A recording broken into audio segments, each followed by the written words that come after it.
கள்ளிருக்கும் தாமரையை கையணைக்கும் மான்பிரையை உள்ளிருக்கும் நாடி எங்கும் முந்தன் உயிர்தான். இனி வரும் எந்த பிறவியிலும் உனை சேர காத்திருப்பேன்.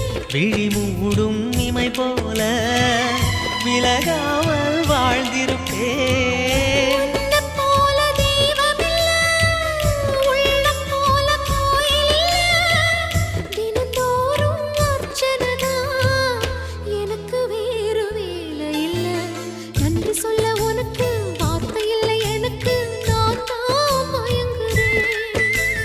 என்னுடைய மனச தந்துவிட்ட பிறகும் ஏம்மா கலங்குற?